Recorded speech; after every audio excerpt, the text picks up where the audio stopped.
तो गाइस मैं हूं आयुष और आप देख रहे हैं रेसल इंडिया। स्वागत है आपका आज की इस वीडियो में जहां पे हम रिव्यू करने वाले हैं आज हुई ऑल एलीट रेसलिंग डायनामाइट की। जी हां, next week grand slam dynamite होने वाली है जहां पे कुछ बड़े मैचेस अनाउंस करे गए हैं जो कि मेजर एक डायनामाइट का एपिसोड रहने वाला है। लेकिन ओवरऑल आज की जो डायनामाइट थी वो कुछ इतनी भी खास नहीं थी। कुछ कमाल की चीजें थी और कुछ बिल्कुल ऐसी जिनके बारे में हम ज्यादा केयर नहीं करेंगे। तो ज्यादा टाइम नहीं वेस्ट करते, स्टार्ट करते हैं सीधा रिव्यू से। और पहला मैच जो शो पे देखने को मिला वो था ऑरेंज कैसिडी और क्रिस जेरिको के बीच में। अब हम जानते हैं यहाँ पे क्रिस जेरिको को अपनी जैकेट के पैसे लास्ट वीक वापस मिल गए थे, सिक्कों में उनकी गाड़ी में सिक्के फेंक दिए थे।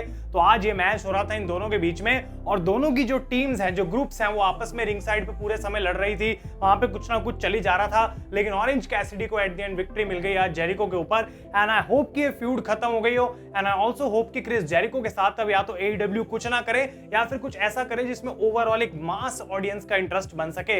ये सारी चीजें बिल्कुल काम नहीं कर रही, जबकि कुछ ना कुछ फनी मोमेंट्स होती हैं हमेशा क्रिस जेरिको के कैरेक्टर में, लेकिन वो भाई लॉन्ग टर्म स्टोरी टेलिंग के लिए या फिर व्यूअर्स को वीक टू वीक बेसिस पे बनाए रखने के लिए कुछ इतनी भी खास नहीं है। इसके बाद बैकस्टेज होते हैं ब्लैकपूल कॉम्बैट क्लब और वो बताते हैं किस तरीके से नेक्स्ट वीक प्राइवेट पार्टी के अगेंस्ट उनके ट्रियोस चैंपियनशिप को उन्हें डिफेंड करना पड़ेगा। लेकिन व्हीलर यूटा अभी तक वापस ब्लैकपूल कॉम्बैट क्लब में आया नहीं है जब से उन्होंने ब्रायन डैनियल्सन पे अपना टर्न करा है। और वो बोलते हैं कि भाई तेरे पास अब मौका है, या तो तू हमें छोड़ के चले जा या तू हमारे साथ रह ले, तू देख तुझे क्या करना है, तुझे कोई फोर्स नहीं करेगा, लेकिन तुझे इस पॉइंट पे उन चैंपियनशिप की सोचनी है, उस मौके का सोचना है जो तुझे मिलने वाला है अब नेक्स्ट वीक। तो यहाँ पे वो बेसिकली एक वार्निंग सेंड करते हैं व्हीलर यूटा को अपना माइंड बनाने के लिए। और उसी के एकदम बाद व्हीलर यूटा की इंटरव्यू होती है बैकस्टेज, जहां पे वो बात करते हैं कि किस तरीके से उनको ये जो अपॉर्चुनिटी मिल रही है इसको वो हाथ से जाने नहीं देंगे। तो अगर ब्लैकपूल कॉम्बैट क्लब को ऐसा लगता है कि ये मैच में उनका होना जरूरी है तो डेफिनेटली नेक्स्ट वीक जो है वो वहां पे आने वाले हैं। लेकिन इस पूरे प्रोमो में व्हीलर यूटा का जो दिमाग है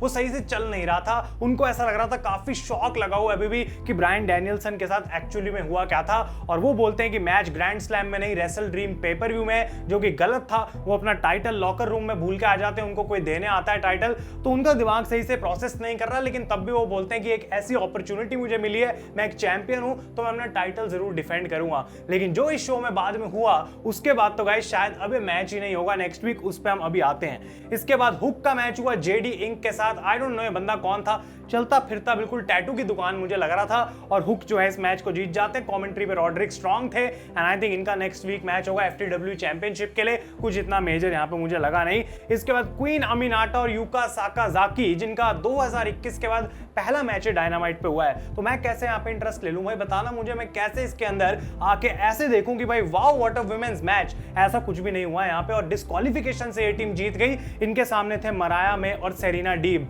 और यहाँ पे मराया मे अपना टाइटल यूज करती हैं और वो वहां से चली जाती हैं। और उसके बाद एक हमें प्रोमो सुनने को मिलता है मीना शिराकावा का, जहां पे वो कहते हैं कि अगर मराया चाहती हैं कि मैं वापस आऊं, अगर AEW के फैंस चाहते हैं मैं वापस आऊं तो मैं वापस आ जाऊंगी, क्योंकि मेरे साथ ही सेलिब्रेट करना चाहती है मराया में अपनी चैंपियनशिप विक्ट्री। मे भी नेक्स्ट वीक ग्रैंड स्लैम में हमें मीना शिराकावा देखने को मिल सकती हैं। इसके बाद एक प्रोमो एयर होने वाला था नाइजल मैगिनिस के बारे में और वहां पे टेक्निकल डिफिकल्टीज आ गई। और ये चीजें ऐसी हैं भाई, ठीक है, हो सकती हैं कभी भी, इसमें ज्यादा मैं कोई डिग नहीं लूंगा AEW के अगेंस्ट, लेकिन ये अच्छा इंपैक्ट नहीं डालती तुम्हारी ऑडियंस के ऊपर। मान लो कोई नया बंदा ट्यून हुआ है अभी डायनामाइट में, वो कहेगा ये क्या हो रहा है भाई शो के अंदर। बैकस्टेज सेगमेंट हो रही थी रिकोशे की, वहां पे मुझे कुछ सुनाई नहीं दे रहा था बिकॉज क्राउड की ऑडियो भी उतनी लाउड थी पीछे से जितनी रिकोशे की थी। तो ये कुछ प्रॉब्लम है। एंड आई थिंक एक ऐसी कंपनी जिसको 5 साल हो चुके हैं, जिन्होंने इतनी बढ़िया प्रोडक्शन करी अभी ऑल इन के अंदर, वो आके डायनामाइट में इतना कैसे हग रहे हैं, इतना मुझे समझ नहीं आ रहा। तो बेसिकली यहाँ पे देखने को मिला फाइनली ये प्रोमो चलता है दूसरे ट्राई में और ये नाइजल मैगिनिस और ब्रायन डैनियल्सन का ROH का प्रोमो था जो उनकी पूरी फ्यूड को दिखाता है। और ऑब्वियसली नेक्स्ट वीक अगर ब्रायन क्लियर टू रेसल है, वो नाइजल मैगिनिस से लड़ने वाले हैं। और सुनने में आ रहा है कि जो ग्रैंड स्लैम शो है इसकी टिकट्स इतना बुरा कर रही हैं, इतनी कम बिक रही हैं, इसी वजह से शायद AEW फोर्स्ड है कि अगर टिकट्स नहीं बिकी तो ब्रायन डैनियल्सन को शो पे लड़वाना ही पड़ेगा, वो कंफर्म करना पड़ेगा इन्हें। इसके बाद रिंग की तरफ आ रहे होते हैं Blackpool combat club, Marina Shafir, Jon Moxley और यहाँ पे उनके साथ क्लॉडियो भी थे। और बेसिकली प्राइवेट पार्टी इनको अटैक कर देते हैं। लेकिन भाई क्या सोच के उन्होंने अटैक करा, बिकॉज इनको जबकि एक ट्रियोस चैंपियनशिप मैच तो मिल चुका है लेकिन तब भी ये बाज नहीं आ रहे थे। और जॉन मॉक्सली ने आज दोबारा जो किया भाई, यू सिक फक की चैंट्स हो रही थी आज मॉक्सली ने जो किया उसके बाद, बिकॉज एक टूल बॉक्स में से वो एक छोटा सा हथौड़ा निकालते हैं और आइजिया कैसिडी को पकड़ के रखा होता है दो लोगों ने, और उसको जॉन मॉक्सली बोलते हैं कि भाई 5 साल तुझे हो गए कंपनी में यहाँ पे, और जहां तू पहले दिन था आज 5 साल बाद भी तू वही है, तो तूने किया क्या है इस कंपनी में, और मैं इनफैक्ट तेरे को एक ब्रेक देना चाहता हूं जो कि तू डिजर्व भी करता है, और इस ब्रेक के बाद जब तू वापस आएगा तो तेरे को समझ आएगा कि तुझे क्या करना है और ऊपर पहुंचने के लिए। और वो हथौड़ा लेते हैं और ले मारते हैं भाई सीधा यहाँ पे आइजिया कैसिडी के हाथ पे, और उनका हाथ तोड़ दिया। ये दिखाया गया हमें इस पूरी सिचुएशन के अंदर।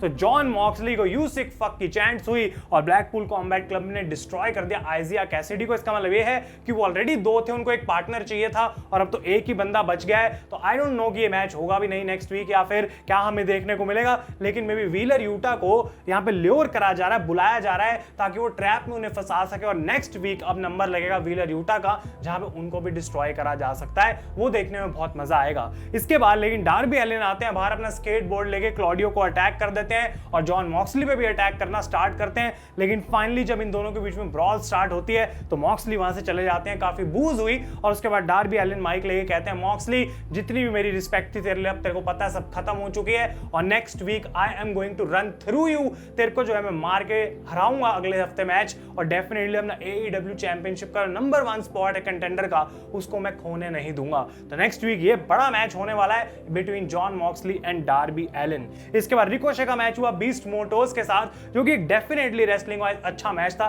पहली बार मैं एक इन्वेस्टेड था मैच में बीस्ट मोटोस जिसमें इन्वॉल्व हैं, क्योंकि ये सिंगल्स मैच था, इसमें रिकोशे भी थे और रिकोशे को यहाँ पे विक्ट्री मिली। एक बार फिर से नो शूटिंग स्टार यहाँ पे वर्टिगो से उन्होंने इस मैच को जीता, और फिर बैक स्टेज सेगमेंट वो कन्फ्रंट करते हैं विल ऑस्प्रे को, जहां पे वो जाके उन्हें बोलते हैं कि भाई देख तूने मुझे बोला था अपनी विंस को स्टैकअप कर, मैंने अपनी विंस को स्टैकअप कर लिया है। और मजे की बात यह है कि जितना लोग रिकोशे को आके चैलेंज कर रहे हैं, जितना लोग मेरे पीछे पड़े हुए हैं जब से मैं AEW में आया हूं, उतना तो तेरे पीछे नहीं पड़े, किसी ने भी अभी तक तेरे को तेरे टाइटल के लिए चैलेंज नहीं करा है। और वो कहते हैं कि टोनी खान से मैंने बात कर ली है, और आज से 2 हफ्ते बाद जहां पे डायनामाइट का 5 ईयर एनिवर्सरी वाला एपिसोड होने वाला है, उसके अंदर मेरा और तेरा मैच होगा for the AEW international championship, जहां पे रिकोशे लड़ेंगे विल ऑस्प्रे से। और इनकी हिस्ट्री जो मैचेस की रही है कमाल के बैंगर होने वाले हैं, ये मैच भी उतना ही बढ़िया होने वाला है। और क्या पता है यहाँ पे AEW वो एक अगला स्टेप ले ले रिकोशे को पुश देने का, और क्या पता वो विल ऑस्प्रे को हरा भी दें, ये देखने में काफी इंटरेस्ट है मेरा। इसके बाद बात करते हैं तो रिंग में आते हैं हैंगमैन एडम पेज,